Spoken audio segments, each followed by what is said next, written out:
नमस्कार दोस्तों, आप सभी का स्वागत है आपके अपने YouTube चैनल वैकेंसी गुरु में। दोस्तों, जैसा कि आप सभी को मालूम चल गया होगा कि वैकेंसी गुरु RSCIT के फील्ड में राजस्थान में अभी वर्तमान में रिजल्ट देने में नंबर 1 है।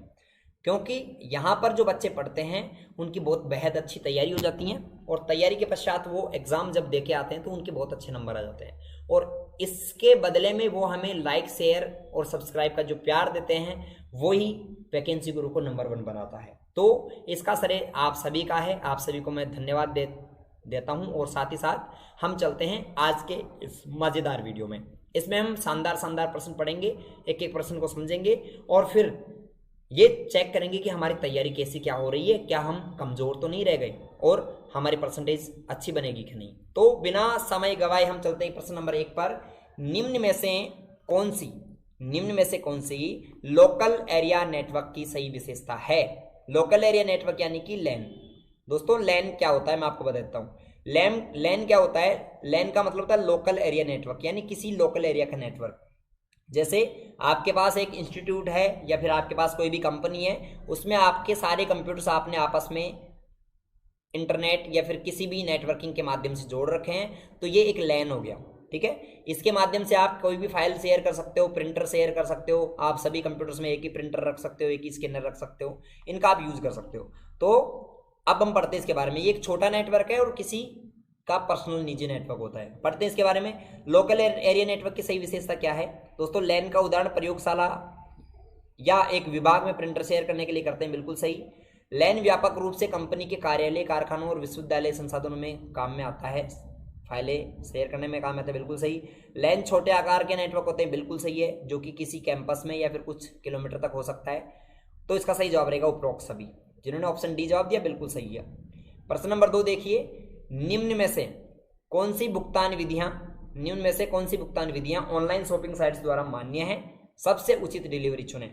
दोस्तों, आपको पता है जब आप ऑनलाइन शॉपिंग करते हैं तो ऑनलाइन शॉपिंग जब आप करते हैं तो आप पेमेंट कैसे कैसे दे सकते हो?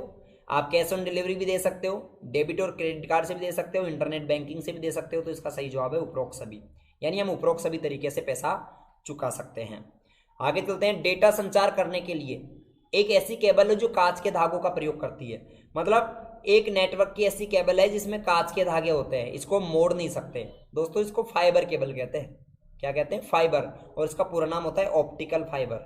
याद रखना, ऑप्टिकल फाइबर। तो इसका सही जवाब है ऑप्टिकल केबल भी कह सकते हैं, ऑप्टिकल फाइबर कह सकते हैं, या फिर केवल फाइबर केबल कह सकते हैं। आजकल जो इंटरनेट के लिए नेटवर्क केबल आती है ना, फाइबर, तो वो इसी का प्रकार है।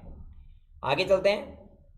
चौथा प्रश्न है, MS वर्ड 2010 में बुकमार्क का इस्तेमाल क्यों किया जाता है? मैं आपको बुकमार्क के बारे में जानकारी देता हूं, ध्यान से सुनो। बुकमार्क क्या होता है? आप कोई भी किताब पढ़ते हो ना, एक बुक आप पढ़ते हो। जब आप बुक पढ़ते हो तो आप 3-4 पेज, 5 पेज, 6 पेज जितना भी पढ़ते हो एक दिन में उतना पढ़ लेते हो। उसके बाद वहां पर आप मोर पंख लगा देते हो, या फिर आप जो है वहां पर क्या लगा सकते हो, पेन रख देते हो, तिनका लगा देते हो, पेज मोड़ देते हो। या फिर पुराने जब हम पढ़ते थे तो हम कुछ एक पंख आता था किसी का, मुझे मालूम नहीं किसका पंख होता था, जिसको हम विद्या कहते थे, है ना, वो हम रख देते थे। तो ऐसा वो एक बुक मार्क, उसे हम बुक मार्क कह सकते हैं। क्या कह सकते हैं? Book mark. ठीक है, बुक में मार्क करना कि कहां तक आपने पढ़ लिया। तो वैसे ही MS वर्ड में बुक मार्क क्या काम में आता है कि आपने कहां तक उसको पढ़ लिया और आप भविष्य में वहां पर जाना चाहते हो तो आसानी से पहुंच जाओ, इसके लिए बुक मार्क का इस्तेमाल करते हैं। अब आपको ये बात समझ में आ गई होगी। तो पृष्ठ की सामग्री के पीछे पार्ट टेक्स्ट सम्मिलित करने के लिए ये गलत है। दस्तावेज में टेक्स्ट को शामिल करने के लिए जो प्रत्येक पृष्ठ पर दोहराया जाता है ये भी गलत है। सी ऑप्शन क्या है? एक स्थान या पाठ का चयन पहचानने के लिए जिसे आप नाम या भविष्य में संदर्भित के लिए पहचान सकते हैं, बिल्कुल सही। यानी एक ऐसे स्थान को चयन करना या फिर वहां पर कुछ निशान लगा देना जिसे आप भविष्य में उसके नाम से पहचान सको, यही क्या कहलाता है? बुकमार्क कहलाता है। अगला, एक साथ जुड़े कंप्यूटरों का संग्रह क्या कहलाता है? अगर आपने कंप्यूटर्स को एक साथ किसी भी तरीके से जोड़ दिया ऐसे, तो दोस्तों इसे हम कंप्यूटर का नेटवर्क कहते हैं। क्या कहते हैं? कंप्यूटर का नेटवर्क। जैसे लोग आपस में जुड़कर काम करते हैं तो लोगों का नेटवर्क हो जाता है, कंप्यूटर आपस में जुड़कर काम करेंगे तो कंप्यूटर का नेटवर्क हो गया। अगला प्रश्न देखिए, छठा प्रश्न है, दस्तावेज यानी डॉक्यूमेंट में हाइपरलिंक की डालने की शॉर्टकट क्या है? यानी इंसर्ट हाइपरलिंक की शॉर्टकट क्या है? और दोस्तों मैं आपको बताना चाहूंगा, हाइपरलिंक इंसर्ट करने की शॉर्टकट की Ctrl+K होती है। क्या होती है? Ctrl+K। ऑप्शन ए सही जवाब है। सातवां देखिए, आज इंटरनेट बैंकिंग का उपयोग करता है, जो कि एक सुरक्षित वेबसाइट का उपयोग करने के अलावा लेन देन को सुरक्षित बनाने के लिए अतिरिक्त क्रेडेंशियल सुविधा प्रदान करता है, जो ग्राहक के पंजीकृत मोबाइल नंबर पर भेजे जाते हैं। इतना बड़ा प्रश्न है, माथापच्ची का प्रश्न है, और इसका आंसर छोटा सा है, आप सबको पता है। ये कहना चाह रहा है कि जब आप कोई भी ऑनलाइन ट्रांजेक्शन करते हो अपने कंप्यूटर में, ठीक है, तो ट्रांजेक्शन करते समय आपके मोबाइल फोन पे कुछ अंकों का कोड आता है, मैसेज आता है ना, उसमें कुछ अंक होते हैं, कुछ डिजिट्स होते हैं। उस कोड को क्या कहते हैं दोस्तों, आप सबको पता है उस कोड को क्या कहते हैं, ओटीपी। बस सही है। और ओटीपी का पूरा नाम वन टाइम पासवर्ड होता है। तो इसका सही जवाब यहाँ पर ऑप्शन डी रहेगा, वन टाइम पासवर्ड। ठीक है, ये आपको समझ में आ गया होगा। आगे चलते हैं। एसक्यूएल का पूरा नाम क्या है दोस्तों? एसक्यूएल एक भाषा का नाम है, लैंग्वेज का नाम है। और एसक्यूएल का पूरा नाम तो स्ट्रक्चर्ड क्वेरी लैंग्वेज भी। वापस से रिपीट कर रहा हूँ, structured query language, structured query language. आगे 9वां, आईपी एड्रेस का वैध उदाहरण कौन सा है? आपको मैंने पहले बताया था कि आईपी एड्रेस 3-3 के जोड़े में होता है। ठीक है, जैसे 192.168 है ना, 001.025 या 1, और इनके बीच में डॉट भी होता है। ऐसा आईपी एड्रेस होता है। आईपी का पूरा नाम था इंटरनेट प्रोटोकॉल। अब ये इसका सही जवाब ऑप्शन ए। ठीक है, अब आप बोलेंगे सर लास्ट में तो एक ही अक्षर है, इसके आगे 2 जीरो है, वो लिखना और नहीं लिखना कोई फर्क नहीं पड़ता, इस वजह से नहीं लिखा गया। आगे देखिए 10वां, निम्न में से कौन से पॉइंटिंग डिवाइस के सही उदाहरण हैं? इनमें से पॉइंटिंग डिवाइस कौन से हैं ये आपको बताने हैं। ठीक है, पॉइंटिंग डिवाइस जिसका यूज करके आप आसानी से किसी भी कोने में पहुंच सकते हो। अब वापस से बता रहा हूं, ध्यान से सुनना। पॉइंटिंग डिवाइस क्या होता है? एक ऐसा उपकरण जिसका प्रयोग करके आप कंप्यूटर के किसी भी कोने में आसानी से पहुंच सकते हो, वो पॉइंटिंग डिवाइस है। जैसा माउस है ना, माउस का यूज करके आप जा सकते हो। तो यहाँ पर है ट्रैक बॉल, टच पैड और माउस, ये तीनों ही क्या है? पॉइंटिंग डिवाइस होते हैं। एक तो ट्रैक बॉल होता है, एक टच पैड होता है। टच पैड लैपटॉप में नहीं होता क्या? लैपटॉप का जो माउस होता है उसको टच पैड कहते हैं। एक ट्रैक बॉल होता है, माउस के आकार का होता है, एक माउस होता है। तीनों को हम क्या कहते हैं? पॉइंटिंग डिवाइस कहते हैं। 11वां देखिए, एक माइक्रोसॉफ्ट वॉइस संचालित व्यक्तिगत सहायक है जो विंडोज 10 ओएस के साथ लॉन्च किया गया है। यानी विंडोज 10 में एक व्यक्तिगत सहायक आया है जिसको आप बोलकर कुछ भी आदेश दे सकते हो। ठीक है, जैसे अपने मोबाइल में देते हैं ना अपन, किसका यूज? गूगल असिस्टेंट का। कहते हैं ना हे गूगल, और गूगल असिस्टेंट खुल जाता है। तो वैसे ही कंप्यूटर में जो रहता है उसको हम कोरटाना कहते हैं। क्या कहते हैं? कोरटाना। मोबाइल में तो गूगल असिस्टेंट, ठीक है, और इसमें कोरटाना। आगे चलते हैं। MS पावर पॉइंट 2010 में यदि उपयोगकर्ता स्लाइड शो के दौरान स्लाइड संख्या 4 पर सीधे जाना चाहता है, 4 नंबर स्लाइड पर, तो 4 दबाकर आप और एंटर कर देंगे, सॉरी टेब, 4 दबाकर आप क्या दबा देंगे? टेब दबा देंगे, तो आप डायरेक्टली वहां पर पहुंचे जाएंगे। 13वां देखिए, वक्तव्य का प्रश्न है, वोलेटाइल मेमोरी में बिजली बंद होने के पश्चात डेटा स्थायी रूप से संग्रहित रहता है। गलत। वोलेटाइल वाष्पशील होता है, डेटा को नष्ट कर देता है। और दूसरा है, रैम होती है वोलेटाइल मेमोरी, और रैम में डेटा तब तक ही सेव रहता है जब तक कंप्यूटर में पावर चालू रहता है, ऑफ होने पर डेटा नष्ट हो जाता है।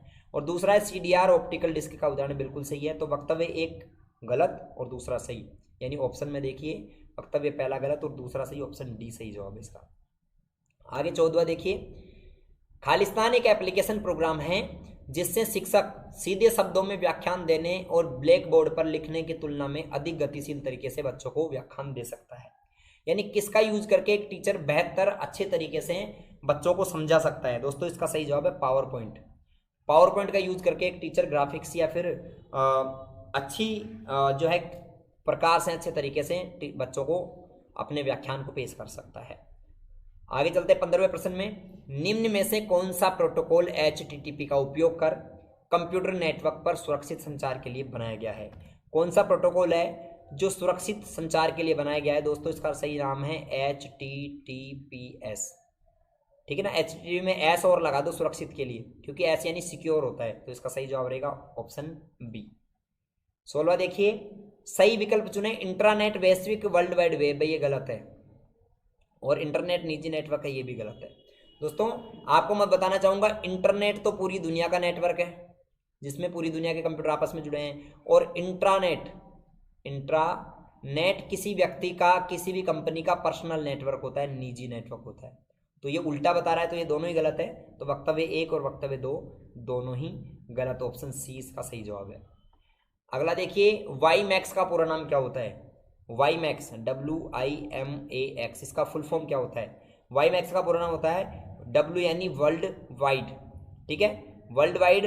I यानी होता है interoperability, interoperability for microwave access, for microwave access यानी ऑप्शन बी।